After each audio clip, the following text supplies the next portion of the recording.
I've got to get set. This picture, what we talked about here, it's every day in practice, right? We grade our guys, and it's every day in practice. If I line up with a coach one time at 5 yards, and the next time I line up at 4 yards or 6 yards, it's different. It looks different as it comes off the ball. It's the same thing with the linebackers and our alignments. If all of a sudden, if I line up one way to a twin set one time, and I tighten it in another time, it's different. My departure point to get a collision is different. So our preparation to execute the time we're going to have, that opportunity we're going to have to play cover two, is critical. Right? Alignment, stance, and keys. Okay? Those are things I think you can check on tape. You can check as you're going through. A little bit of what we just talked about. One of the big words you'll hear us say if you come to one of our practices, you'll hear me say it a bunch, is eyes. Where are your eyes? Because that's my biggest thing. I like to stand on this side of the offense, right, looking out at the defense. I like that way I can see where everybody's looking. I can see where the safety's eyes are. I can see where the linebackers are. Are they seeing the ball snap? Are they seeing the release of the wideout? If I'm the corner, am I looking inside? Am I seeing the end man on the line of scrimmage? All right, am I seeing number two releasing? Right? I want to strain with my eyes. All right? The game needs to be played with vision. Right? The game needs to be played with vision. I think that's a big thing as we go forward and playing with the eyes. And then we're looking for tips. Right? I call it splits. Anytime they give you a split or a tip, there's a reason they do it. Just like us. There's a reason we line up a certain way. There's a reason why they take a certain split. Okay? They don't do it by chance. They don't do it just like, hey, just go out there and line up anywhere you want. If he oversplits, there's a reason. If he tightens it down, there's a reason. All right? And those guys will study it time and time again, and those are the things. With the advancement of videotape and the way everybody has a chance to study each other's opponents, there will be tells. There will be things that you can get from the splits. So again, we strain pre-snap. This is all stuff that needs to be taken into consideration. Right? Now, and this is what we talk about. It's not just like when we're playing run defense, okay, hey, I got this gap. If that gap closes, I got the next gap. If we do this, we got that. It's basically pretty simple, in my opinion, in run defense. How you fit it, where you go, it's pretty much predetermined. They'll tell you your gap, and they'll tell you where you have. But here, now, post-snap, this is critical. Initial movement, all right? What's my step? Am I shuffling? Where am I going? What's my, and when I talk about initial movement, I talk about departure point, especially at linebackers, coaching linebackers. If I'm going to try to get a collision on a guy, if I'm going flat, that's going to put me in a bad position in terms of getting a collision. So my initial movement is critical. How I have my stance will be critical. If I've got my outside leg back, enable that way, he's going to enable me to open up and get to the guy and get a collision on. Right?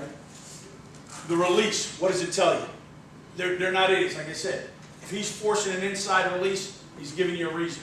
If he's forcing an outside release, he's giving a reason. It's one of the things I always tell the corners. Here's two things that you almost take to the bank. Right? If he's hard outside releasing you, there's somebody coming up your ass. All right? There's somebody coming into the flat. There's a reason why he's hard outside releasing you. Okay? And it's the same thing. If there's somebody going by you vertically, there's a good chance somebody's going to end up underneath you. Right? Because you're about to get high-low. Right? There's a reason why everybody does it. So again, we talk about the releases, what they do. And you'll see things in some of our cuts about how tight ends release, some of the things you can get there. Now, here's the thing that to me makes a huge difference, is vision. You have to play with vision. You have to see what's happening. Whether it be a split and everything else pre-snap. But post-snap now, if I'm opening up to Marty here, I got to see Joe behind him if Joe starts to come under. All right, I got to see Joe if he's going out, he's no more a threat. I don't have to stare and read him and know the number on his jersey. I just got to see the picture. All right, I got to play with soft eyes. One of the big things I always talk about is playing with soft eyes in your vision. You don't want to be hard eyes. So if coach moves, I just jump at him and be all over him. And all of a sudden, all I'm concerned with is him. I want to be able to see him, but I want to be able to see the coach behind him. I want to see Mark behind him, right? If he's coming inside, he's going outside. I know he's right there. I don't need to be staring directly to see his Under Armour shirt. I got to be able to see behind him and see what Mark's doing. Okay? So everybody's on the same place. So you want to play with soft eyes so you can intercept routes and see things coming. All right? Transition. Here's the thing. I would love to tell you, you come to Boston College and you're going to see, all right, you go to the track meet, you're going to see 15 of our guys run a track. We're not that fast. All right? I got to be honest with you. I would love to tell you that we're burners. We got guys who are hard workers. We got guys that work hard. I'm not going to sit there and tell somebody, hey, you're a great speed team. It's why we play a lot of zone coverage, all right? It's because we're not a man-to-man team. That's who we are. You got to face reality who you are. We're not a man-to-man team, all right? So we've got to be able to move efficiently. We've got to be able to be quick and play with football speed inside the white lines. And how you do that is you transition. No wasted motion. All right? We'll see our guys how they transfer their weight, how they move, where they got to get to. Okay? As we continue to go down, break on the balls. That obviously is a big thing in terms of making a play on the ball, but also in terms of making a break on the ball, making a tackle. I'm a big believer. A lot of times you'll see flat guys throw balls down, check down routes to the flat, whatever it may be, and guys take a piss poor angle going at it. Might be over the top of it. You might have, if John's out, he's the corner coming, and Marty's the guy with the ball. If John's bringing him back into me, and all of a sudden you see a guy overrunning, right? And that guy makes the cut back, and now he gains an extra 10 to 15 yards, right? It's all about attacking, when you're breaking on the ball, attacking the proper hip, all right? A lot of times you're going to catch a ball. We got to make sure we secure the tackle. We got to make sure we make the play, all right? And again, breaks on the ball are critical. Now I'll go into a little bit of what we talk about vice tackling as we go forward. Interception point, that's everybody, we understand. We want to make the play, obviously, with the interception point. And then we finish with a strip all the time. Guys go by, the wideouts and our running backs understand that we're going to strip them all the time. Whether it be in pads, no pads, you're going to get your hands slapped down, you're going to get your arms chopped. All right, just, it's good habit for us, it's good habit for them. All right. Any questions with any of that, guys, right now, as we go forward? Now, here's where we have to be good at. All right, we have to be good at it. We're going to play cover 2. We're not going to play Tampa 2 or anything else. We've got to be good in collisions.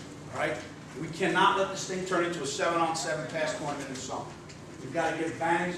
We've got to understand if there's a vertical, we've got to disrupt it. If they're able to throw on time, if they're able to pick and choose, teams are going to complete 80% easy against you because it's like playing on air. What we do, if we do it right, okay, we will eliminate routes. Right? You'll take away the high-low routes. You'll take away the all-go routes and the stretch route on your safeties. Right? But we will eliminate routes if we get the collisions. Okay? It throws off the timing. Again, like we talked about, the coaches are back there right now. He's in the quarterback's here. Hey, ball's got to come out. Ball's got to come out. All right?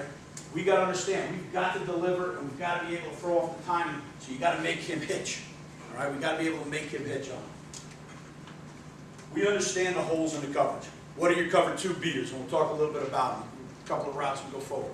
Middle seam, the void areas on the outside, the check downs underneath, all right, or the second guy coming back underneath. All right, collisions will hide those holes in the coverage. Guys can't get vertical. Guys can't get to the seams, all right, or to the voids. And if you collision the vertical to bring a guy underneath you, it'll leave you in a better position to break on the ball. All right. Now, it gets players to their progression. This is what I'm talking about happens with the collisions. John, if I can get you to come up for a second. Thank you. If John's up here, John's running up the field. If he's getting a vertical release, what we'll talk about when we go forward, our technique is what I want to talk about in terms of the collision is going to be, I want to get on the half man, okay? I want to get on him as I slide to him. He's going vertical. I want to be on the half man right here, okay? I don't want to be here. And I don't want to be here too far, okay? Because now it gives him a two-way go, or he can beat me back inside. But if I get here to get to the half man, I can strike him now, all right? And again, it's a key thing telling the guys, get on the body. They get to here, and a lot of times they stop their feet saying, I got him. He's working outside. A little bit, sometimes it's overcoaching. They get a little bit afraid of, you're preaching this thing, don't get beat back inside. So they protect a little bit more inside. You want to get on the body. You want to strike and you want to reroute, but you got to get on the half man. You're not looking to get completely on him, but you need to get on his body so you can get the strike on him. All right. Now, the veer tack, what goes with that, we talk about as we get the collision, it's a veer tackle without the wrap. Because if you ask for him to just shove him, okay, you're going to get a tag. All right. You're going to get a lot of whiff. We want to get in there and we want to be physical with our hat and hands. Okay. We just don't want to wrap up. Just like if you're hitting a veer tackle, boom. You want to hit in here, okay? We want to do the same thing here, right? We want to get our hat in there with our hands, and we want to strike some bit and knock them around and get him off his route. About the All right? We want to try to break his stride by 4 to 5 yards, okay? But we want to knock the piss out of him as he comes up the field. And it's a veer tackle. We're not hearing the clicking of the pads. We're not getting a collision. What happens a lot of times is if you don't get the collision, what we talk about the next thing, to do that you got to bring your feet like we talk about in any tackle. But what ends up happening is you drift in your drop, okay? Cover 2, you're going to get, it should be a check down fest. They should be throwing all the check downs. And to do that now, you got to be able to react and break on the tension and drive on it. What happens again on the collision, John, again, I'm going to hang you up a little bit. But if John's going up the field, what happens is, if he's coming up the field, and what happens is, if I'm late or I'm not on the body, I go for the collision, I end up either with a tag or a little bit of a whiff. And now I end up kind of in a trail. And now I kind of get panicked. Now I know I should have collisioned him, I got to find out, but I end up drifting through the drop. Okay, and I'm not getting set up. Where if he gets here, and I'm in front of him, and I get the jam here, all right, now if I widen him out, I'm set up and I'm ready to break. He's no more a vertical threat to the safety, but now I know the underneath guy's coming, I'm in better position to break. When he's going vertical, and I miss him and I whiff, I end up tending to drift, getting wider and getting deeper, all right? You don't want to drift in your drop, and that's in terms of getting full contact. A tag or a whiff, that's going to end up making you drift in your drop. You want to be collision and get set up and drive on the ball, okay? The strike is the key. You have to be patient. And again, this is easier said than done. You got to work with the kids. It's a thing that we do. We go through a number of progressions with them, a linebacker in particular, and I'll do a little bit as a DB as we go along. But, you know, we're going to move. We're going to do a mirror drill. We're going to move our feet. We're going to do that, and when he comes, we got to wait till he gets within the framework of the body, then I want to strike him. Again, I don't want to be overextending and get myself out of position, because if I'm going against a skilled kid, anybody who's overextending is easily beat. All right, so we want to be able to bring our feet, bring our bodies, and get on the bodies and be physical with them as we go forward. We do want to strike, all right? Along that line, this goes back to the vision. You start going back to everything. You go, okay, I got to knock the piss out of him in the collision. I got to knock the piss out of him in the collision. One thing you still want to remember, I want to knock the hell out of him. But if I'm knocking the heck out of John, and Mark coming in behind him, I got to realize that. I got to see that coming across. Anybody here, I know where he is, he's on my body, but I got to feel any presence next to it so I can see the route, or I can see a guy choicing outside of it. All right, again, I'm not looking to identify their number, I'm just looking for the color of the jersey. It tells me if he's a threat to me or not. So again, you still want to get the collision first, but as your guy progresses, you do want him to play with vision, and you do want to see the play develop, all right, or your route develop, all right, as you're getting that collision. Any questions with that, guys, on the collision? With the collision, are we still keeping our eyes inside the whole time? Well, when you go for the collision, you're moving toward the quarterback, and again, it's part of that. It's a great question. As I open up, where do I want to get the collision? I want to get the collision between 6 to 9 yards on a vertical route. I want to break his stride. The way I term it to my guy is this: I want to break his stride between 6 and 9 yards. All right, I want to at least get in that area. If he's going vertical, I got to get on his body between 6 and 9 yards. Okay, I might be closer to John in this case, but if it's a different split or something, I might be tucked back in here, so it might be a little bit deeper where I'm going to get to him. But I want to break it between 6 and 9. All right. Now, bottom line, we do want to flatten the release, whether it be 4 to 5 yards. Okay, you always give the most. If you get 3, that's not bad, but you would love to get more at 4 to 5 yards rather than let him get vertical. Let him run, bend it, big, hard and around you. Okay, but we want to get the collision. Now, once I move to it and I'm getting the collision, I got to get my eyes on the target a little bit as I'm striking it so I don't whiff. All right. Now, once I get control of it again, if I see the quarterback, now if it's 3-step, I should be breaking and playing a quick throw right now. If he passes 3-step as I'm getting here on the head on the swivel, now I should be able to bang him and find out what's going on from that point on. Okay? Does that answer your question? Yes. Any other questions, guys? Yeah. You're collisioning from press and loose? No, from loose. We want to do more. We do some from press, but it's minimal, coach. We don't do it a whole bunch. It's more from off. All right? More from off. You get beat outside. If you're going to work the guy, if the corners are going to bring guys back in, all right, the inside guys are going to work them out. If your corner gets beat outside without collision, he whiffs, he gets beat outside. Because basically he's going to flop inside. Flop inside. You know, you might see. I don't remember the cut up, so we put on it. If a guy does do it, like one time, if he just oversplits you, you're in the shitty position. You know, roll with it and get your head around, but it's coming. There's a reason it's coming. But when we want to jam, we flip our hips back inside. Anybody else? All right, now just giving you, what I do this is for is this. You just pick a couple guys, so like I was telling guys say, look, coach, this is hard. It's, you know, you can get collisions, all right? And it rearranges what happens in the thing, all right? And again, it's one of these things, like we're talking here on this one, I think this play runs. You know, here's obviously 1, 2, 3, all right? As we're coming through it, this guy disappears. His 2 takes him down, all right? He comes back, and you can reroute it. Here's the thing about it. These guys are looking at routes. They're looking to run by you. If you can get these guys to have an awareness that you're about to get hit, you're going to slow the whole pass game down for them. It's going to change in a hurry, all right? But the whole thing being is this. You got to put your hat on people. It can't be a one-time thing. It's got to be every time thing. You start teaching, hey, no helmets on, no pads on, we're not going to allow a collision. We can get our bodies on. We're big boys. We can move our feet, and we can strike people, all right? Nobody's on the ground. But you better be moving it. We better make these guys understand. If they're going vertical, there's a chance that they're going to get hit. All right? I tell the guys every time, we're grading.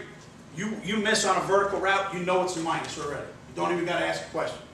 All right? There's no reason you would ever let a vertical run by your head. All right? When you got a vertical route, you must get a collision on a vertical route.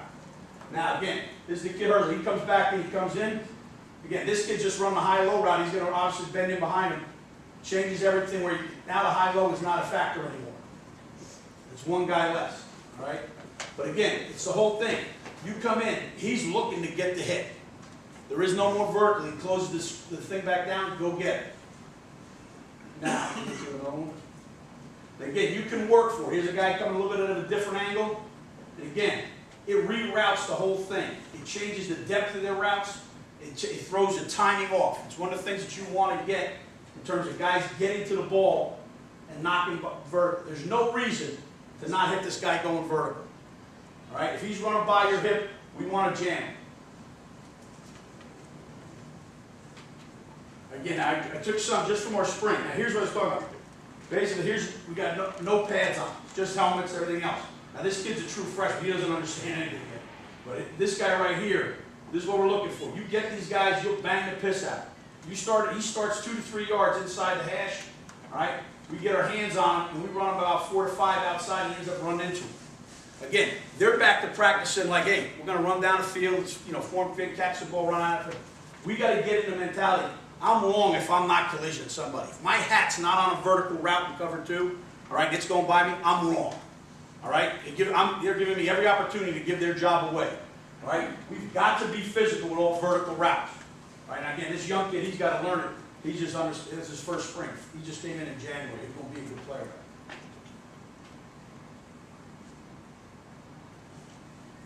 Again, get more collisions. A little bit of a combination route, a whole route. Guys sitting on people in here. But again, this guy wants to gain depth on the route, but now it flattens the route. This kid's not threatened anymore. He doesn't have to gain depth because of a 7-cut or anything else. But we got guys at least coming to the ball.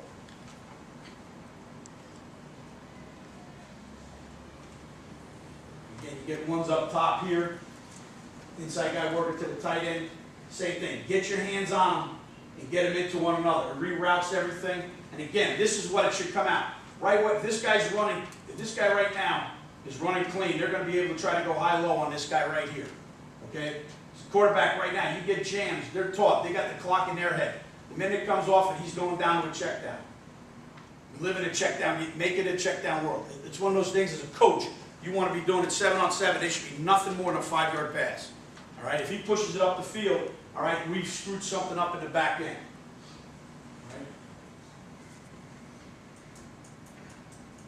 Now again, we do it in all cover. Here's cover 3. Watch the backside backer coming to the 3 vertical again. Right? That's what you, again, these guys are not expecting a lot of collisions. Everybody's using a lot of Tampa 2, a lot of different things. But the collision is kind of one of these things. We're allowed it. In high school and college, we're allowed to knock the piss out. If it gets past 4 or 5 yards in the pros, they can't touch it. All right? Take advantage of the rules. We're allowed to knock the piss out. You knock the piss out. Do not allow the vertical to climb. All right? Saves pressure on the backside. all right? On the top side, I should say. All right, that's what we're looking for right there. Those are the kind of collisions, and it can be done. All right, these are good football players they're playing against right here. Again, if you get it, it rewrite, you know, all of a sudden it throws their timing off. It allows other guys to jump routes. By now, thoughts in cover 2, all right, for the linebackers. 1, collision. All right, collision. First and foremost, this is what we're talking about. All right, what we talk about is the no cover zone for linebackers. To me, the no cover zone is 5 yards and back. What I mean by that is this. If a receiver or a back, whoever it may be, is from 5 yards back behind the line, 5 yards all the way back to whatever, behind the line of scrimmage, he's in the no cover zone. We are not jumping him. Right? What we talk about is we will tackle him with our eyes. Right? So if I'm dropping, right, and I'm back here in the curl or in the flat, and Rich is running the flat route right now, he's back behind the line of scrimmage. I don't need to go get him. I need to sit high, and I will tackle him with my eyes. All right? I know where he is. I know exactly. I got him under control. I got him covered. He's in a no cover zone. I don't need to respect him just yet. Okay? I'll be told when I got to go get him. All right? I will tackle. I will break on intention when the quarterback throws. We talk about with our underneath coverage. Right? We have a no cover zone, so we get back and take away the medium throws. All right? What we do is underneath coverage, guys, we will break on intention. Quarterback gives us good intention, we will drive on it. All right? The deep defenders will never. They'll break on the ball. When the ball comes out, they will break deep on the ball. All right? But on intermediate coverage, we are going to break on intention. We are going to come downhill and we are going to attack the ball. All right? So when a quarterback all of a sudden, he's looking here, curl, we're going to hold curl. When he turns and he gives us something in no cover, we're coming downhill. We're coming out of the curl, we're coming out of flat, we're breaking on intention. He's now turned his shoulders, he's committed his throw. We're going downhill on him. All right? Now again, as you guys understand, Mike is on any number 3. In our system, the Mike is on any number 3 vertical, going through the middle. He's on any vertical number 3, whether it comes from strong or weak or a new 3 coming through the middle. He is on number 3 vertical. Okay? And the simplest way is this. They get a little bit confused at times. I tell them, you start with your 3. If your 3 stays 3 vertical, end the story. There's nothing more than the playbook for you. You got it. If your 3 goes out or goes across, you look for a new 3. Let him come to you, and if he comes to you, you now carry through the middle again. Okay? But you start with your 3. If somebody becomes your new 3, then you take him. But if that guy goes first, don't think you're seeing anybody else. Don't worry about anybody else. You have your 3 first. Sam and Will, as we talk about linebackers in their drops and get back and get collisions, what we want to see, again, to me, they are going to be, usually guys are going to be breaking downhill on check down routes and everything else. The big thing to me, pet peeve to me, is breaking on a proper hip. When they get lazy, they tend to round off their break and end up going hip to hip, all right, with the corner, or getting over the top of the corner. They got to be downhill. They got to expect the corner to turn the ball back in, so when that guy comes back in, we're going to knock the hell out of him. I can't stand when they overrun it and the guy puts his foot in the ground and he gets about an extra 10 as he turns back up inside. We've got to attack the ball on a proper hip, so we've got to knock him backwards as we go.